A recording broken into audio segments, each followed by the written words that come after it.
Hey guys, welcome back to Weekend Voyagers. Today we have another review. Today we're going to be talking about the DJI Mavic and the GoPro Karma and which one you should go for between the two. So let's just jump right into this because I'm pretty excited for this release. We're going to talk about the positives and the negatives of both platforms and which one best suits us moving on into the future. So something to start off right off the bat is the Mavic flies at 40 miles per hour now. Yeah, and realistically, that's not a huge difference between the Karma because it's only 5 miles an hour more. And for cinematic shots, you're going to want to fly slow, as we talked about. And it's not a big game changer in that case, but both are plenty fast for any activities you're going to want to be doing. Yeah, and I don't think it's a big difference. It's just kind of cool to say like, oh, we can go 5 miles per hour faster, but whatever. I think the big thing that everyone's talking about right now is the size of the Mavic. Last week we were all hyped about the Karma being smaller than the DJI Phantom 4 and being more compactable. Now we're talking about a drone that is tiny. Trevor, show them how big this thing really is. So just as a size comparison, this hammock here is 3.5 inches by 3.5 by 8 inches, and that's how big the DJI Mavic is, and that's pretty impressive to get all of that technology in something this size. Yeah, I mean, this thing, Trevor, just put your hand up on this so people can understand. This thing is the size of Trevor's hand, basically. To be able to get a 4K camera in all those modes, everything that we're going to talk about here, you have to remember it's coming in that tiny of a package now. That you can put it in a knapsack. You don't need a backpack to put that in anymore. So that's going to be something interesting to think about here in the future. But with it being that light, Trevor, are there disadvantages? Yeah, with anything that's so light, the wind is a factor in this case. The GPS and satellites will try to recorrect that, but we'll see, I guess. Yeah, and the more it has to fight against the wind, obviously the battery life takes a huge toll and drops. Even with this big guy, we see that sometimes. So it'll be interesting to see how that works. But something that's a big improvement, I think, with the Mavic over the Karma is the battery life. We're talking about 27 minutes of flight time in ideal, lab conditions. For sure. Yeah, and the Karma in comparison has a 20-minute estimated flight time, and those 7 minutes do make a difference. The more time you have in the air, the more time you can be filming, and 7 minutes in this case is significant in my opinion. Yeah, and that's huge for Trevor because I'm always over his shoulder. Come on, Trevor, we got to get that shot. Come back, go back forward. And so that allows Trevor to get the time to set up a shot, go back and continue shooting without having all the stress of landing because your battery's dying. Something else I think that's interesting about the Mavic that they brought up today is you can run it off your iPhone and an Android device. I think that's kind of cool. It is a cool feature. Similar to the GoPro Passenger app, you're able to do it right from your phone. But if you're wanting to get cinematic shots, you're not going to be wanting to steer everything from your phone. Your thumbs are going to get in the way. It just won't work. Yeah, and that's true. I don't think it will work. Which means then you're going to have to get the remote. We know that the Mavic by itself is $750, which seems like a great price. Yeah. But with the remote, it's about $1,000. And as Trevor talked about, you're definitely going to need the remote because with your phone, it's a Wi-Fi signal. You can only go so far. You realistically can't go that far. Not at all. So to get that 4.3 miles that the Mavic boasts, you're going to need that remote controller.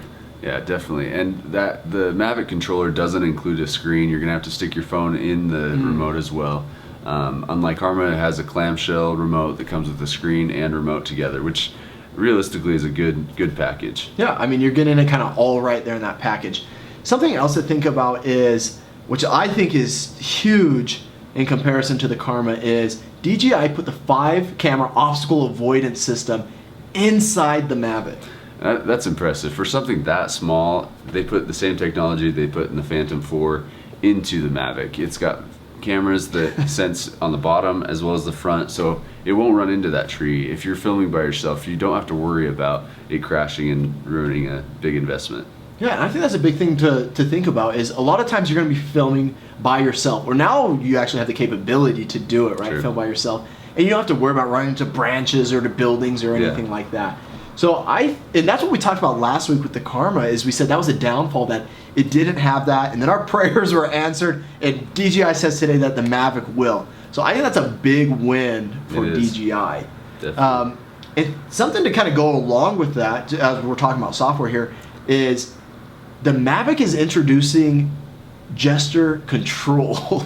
What does that even mean, Trevor, for drones here in the future? So DJI is the first to even delve into this realm of gesture control to take pictures, and it senses what you are doing and want it to do from the ground, which is kind of a cool concept. It's not really been too developed, but it's neat to see DJI pushing the limits of the drone community. Yeah, it'll be interesting to see how far this technology actually goes, and if it's as good as they say it is. Yeah. I'm sure it's not. It's going to have some bugs, but it's cool to know that they're at least pushing it to that spot right now. But something that they do have down is the follow modes. Yeah. And from what I understand, Trevor, there's 3 that the Mavic are introducing, and what are those? Yeah, so they added Profile, Orbit, and Spotlight. These are new follow modes, similar to Active Track, but this allows you to control where the drone is in relation to you. So you're able to get the shots you want by yourself. You select that mode and it can fly next to you, it can fly around you, and that's quite impressive. Just like we asked for in the Karma, they gave it to us in the Mavic. Smart modes that allow you to fly it by yourself. Yeah, and that's something that Karma did not mention in the release, right? They mentioned nothing about follow modes. However, you know, it's not being released till later in October, so there's a possibility. Of course. There's a possibility that Karma could implement that software. We're not sure yet, but as of right now, the way it stands, the Mavic has the upper leg with those follow modes, For sure. allowing that one individual to be the Swiss Army knife of, and he can do everything that it used to take a whole team to do, right? Yeah. So you can go up in the mountains by yourself on your snowboard, pull that thing out, and begin shooting and telling a whole story that usually took multiple people to tell. So I'm excited for that. Something that I guess the biggest difference that we should address is the cameras. Yeah. Right? Now they're both 4K cameras, so they're great quality cameras, but the Mavic is a permanent installation. You can't take the Mavic off, whereas the Yeah. Karma you can. What are the pluses and negatives of that? So depending on what type of videographer you are, it can be an advantage to have a GoPro because you can use that in lots of situations. You can use it on the ground, you can use it underwater, whereas the Mavic you can only use in the air. It's a platform that is really isolated, whereas the Karma you can take it off and use it on the Karma grip, and it's a really nice package if that's your first entry level into the videography market. Yeah, and I think that's a big thing to mention there is that it depends what story you're trying to tell, right? I remember we were in Oregon, Multnomah Falls this summer, and we had the drone. We had this big guy out, and we sent the drone up to take these awesome pictures, and then all of a sudden, it was crowded. So many people, so we brought it down, and we were like, man, we wish we could pull out the Ronin and actually like shoot this falls. Yeah. But we're like, there's too many people. So we held this big drone up in our hands, and we're trying to walk down the trail and shoot it, and people are bumping into it. It was a mess. The footage came out horrible. Couldn't even use it. That's an instance I wish that we would have been able to pull the camera right off the drone, put it onto a stabilizer like the grip, and then begin walking and continue that seamless storytelling. Yeah. So I guess it really comes down to what are you trying to do, and how versatile do you need to be as a cinematographer to tell the story?